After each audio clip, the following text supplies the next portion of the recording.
안녕하세요. 예수비전 선교회 안희한 목사입니다. 전광훈 목사님이 절대로 해선 안 되는 말이 있어요. 선지자라는 말입니다. 내가 선지자다. 그리고 교인들은 거기에 아멘을 한단 말이에요. 절대로 아멘 하면 안 됩니다. 왜 선지자라는 말을 쓸까요? 간단합니다. 선지자의 말이라면 그 말을 들어야 하기 때문입니다. 결론은 너희들 모두 내 말 들어 이거예요. 근데 문제는 뭐냐? 진짜 선지자라면 하나님의 말씀을 선포하는 것이고, 그리고 진짜 하나님의 말씀이 선포된 것이라면 그 말씀은 반드시 성취가 되어야 된다는 겁니다. 만약에 선지자가 예언을 했음에도 불구하고 성취가 되지 않으면 그것은 거짓 선지자라고 성경은 분명하게 말씀해주고 있습니다. 자, 전 목사님이 했던 이야기들을 제가 있는 그대로 인용을 할게요. 2019년 11월 2일이죠. 국민대회가 열렸어요. 그때 황교안 당시 미래통합당 대표가 참석을 했습니다. 그때 이렇게 말을 했습니다. 이제 드디어 황교안 대표님이 영계 레이더에 나타났다. 이제 딱 한 번 나타났다. 이제 시작된 것이다. 제 영계 레이더에 걸려들었다. 굉장히 이제 축켜 세운 거요. 높인 거요. 당 대표가 나와줬으니까 얼마나 힘을 받겠습니까? 그래 놓고 완전히 비난의 화살을 쏘아대었었죠. 어떤 선지자가 이런 행동을 하겠습니까?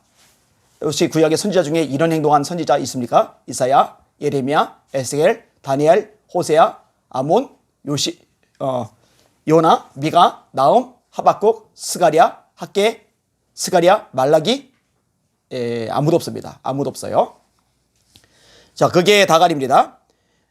작년도 5월 31일 날 국민혁명당을 창당을 합니다. 이때 대선 후보로 김경재님을 세웠죠. 그때 했던 말입니다. 3월 9일 대통령 선거 하나마나 김경재가 대통령 되게 돼 있다. 3월 9일 대통령 선거 하나마나 김경재가 대통령이 되게 되어 있다. 선지자가 예언을 하면요 반드시 이루어져야 됩니다. 사무엘이 다윗에게 기름을 부었어요. 왕이 될 것이라고 예언을 했단 말이에요. 그런데 세력이 없어요. 군대도 없어요. 부자도 없고 사회적으로 배경과 지위가 높은 사람도 없어요. 아둘람 동굴에 숨어 있을 때 환난당한 자, 빚진 자, 마음이 원통한 자, 정말 전력의 도움이 하나도 안 되는 밑바닥 인생들만 모여든 거예요.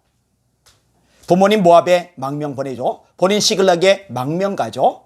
성이 불타요. 처자식이 끌려가요. 재산이 노략질 당해요. 부하들은 슬픔을 견디지 못하고 다윗을 찍어 죽인다고 돌 들고 덤벼들어요. 다윗에겐 세력이 아무것도 없어요. 그런데 아무것도 세력을 가지지 못한 다윗이 진짜 왕이 됩니다. 왜? 사무엘은 선지자니까요. 그리고 선지자 사무엘이 한 말은 하나님의 말씀이니까요. 자, 그러면은 김경재 그분이 대통령이 되게 돼 있다라고 선언했으면 대통령이 되어야 합니다. 3월 9일 대선에. 어떻게 됐죠? 대통령 안 됐죠? 누가 됐어요? 윤석열 당선인이 대통령으로 당선이 되었습니다. 이런 부끄러움을 느껴야 됩니다. 선지자라는 말 하지 말아야 됩니다.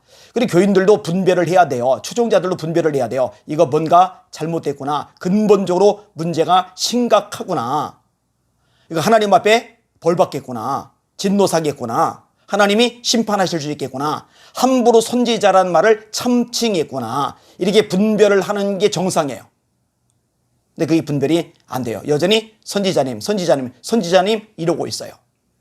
자, 윤석열 후보가 대통령으로 당선이 되었어요. 당선이 되고 난 다음에 무슨 얘기예요? 그 공로를 자기 자신에게 돌립니다.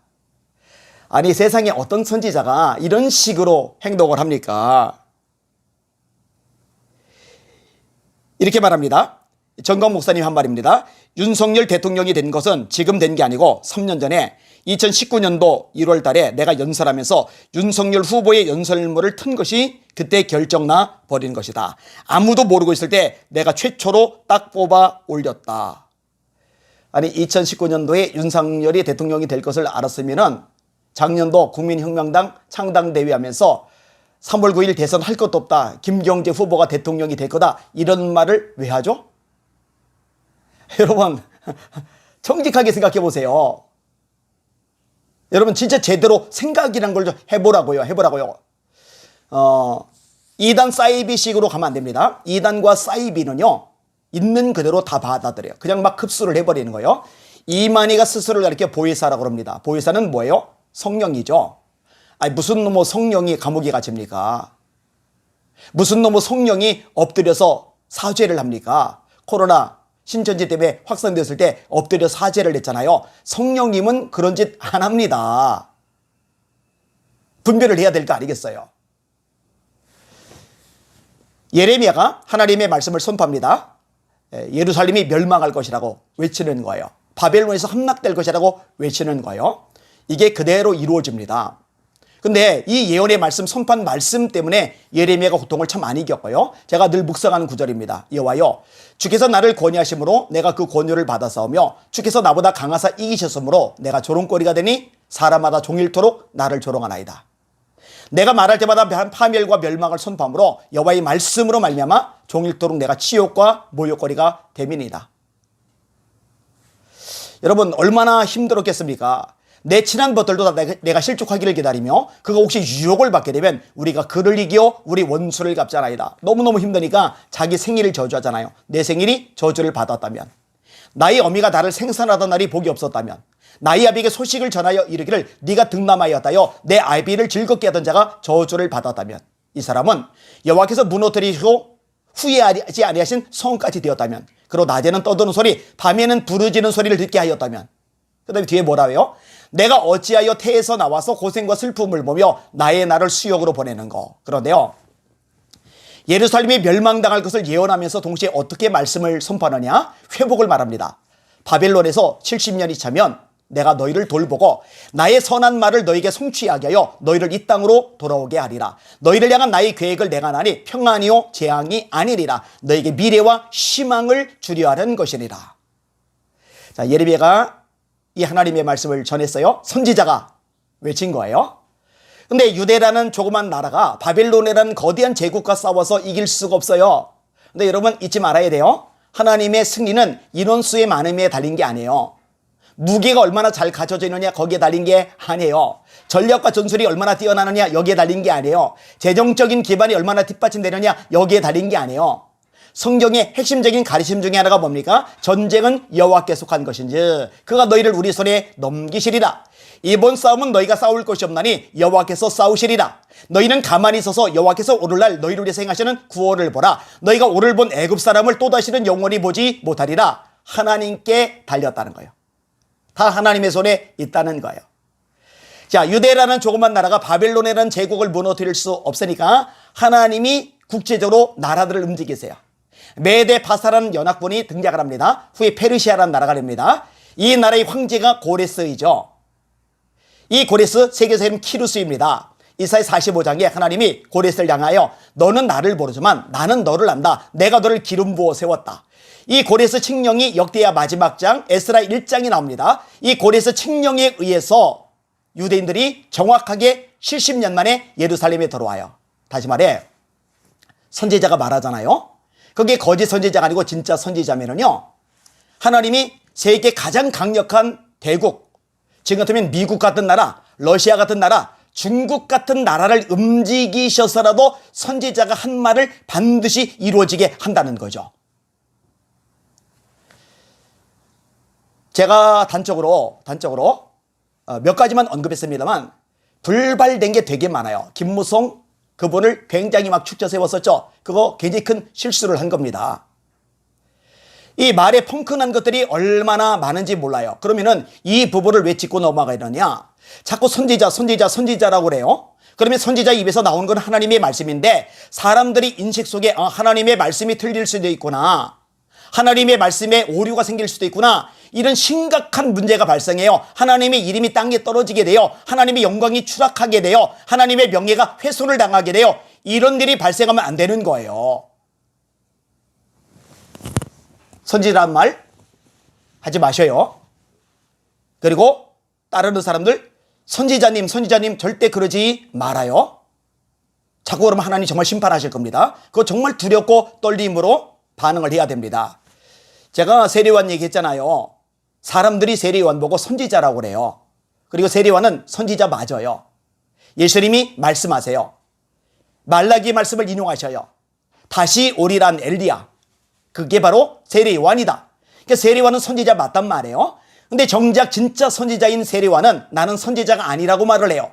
근데 진짜 선지자가 아닌 전광훈 목사님은 스스로 선지자라고 말을 해요. 내 말 들어, 선지자 말 들어, 이런단 말이에요. 그리고 어리석은 대중들은 여기에 미혹이 돼서 선지자님 한단 말이에요.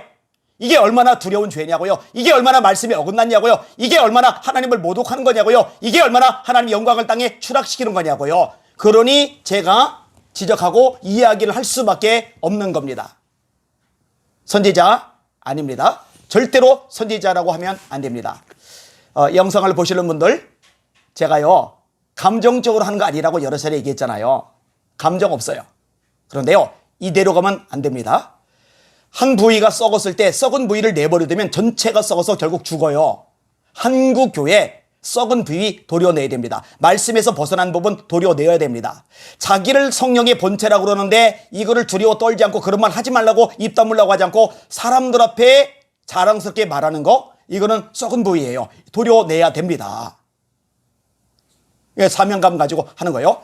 제발 성령께서 이 방송을 듣는 사람들의 영과 마음을 여셔서 분별하게 하시기를 원합니다. 성경이 말씀합니다. 때가 이러리니 사람들이 바른 교훈을 받지 아니하며 그 귀가 가려워서 자기의 사욕을 따를 시성을 많이 두고 또 그 귀를 진리에서 돌이켜 허탄한 이야기를 따르리라. 저의 기준, 여러분의 기준, 절대적인 기준은 딱 하나뿐입니다. 하나님의 말씀뿐입니다. 말씀에서 어긋나면은 다 안 돼요. 누구라도 안 돼요. 그날에 많은 사람이 나더러 이르되 주여 우리가 주의 이름으로 선지자 노릇하며 주의 이름으로 귀신을 쫓아내며 주의 이름으로 많은 권능을 행치 아니하였나이까. 그때 내가 저에게 밝히 말하되 내가 너희를 도무지 알지 못하니 불법을 행하는 자들아 내게서 떠나가라 하리라. 이 주님의 말씀을 두렵고 떨림으로 받아들여야 합니다. 저 진짜 한국교회 사랑합니다. 한국교회가 회개하기를 원하고 말씀으로 돌아서기를 원합니다. 배교에서 철저하게 끊어내고 회개하고 하나님 바에 납작 엎드리길 원합니다. 그러면은 하나님 한국교회 회복케 하실 겁니다. 대한민국 살려주실 겁니다. 그 하나님 바라보고 날마다 함께 기도하는 저와 여러분들 되기를 소망합니다. 날마다 주님 바라보고 주님의 이름으로 전진하고 승리합시다. 할렐루야.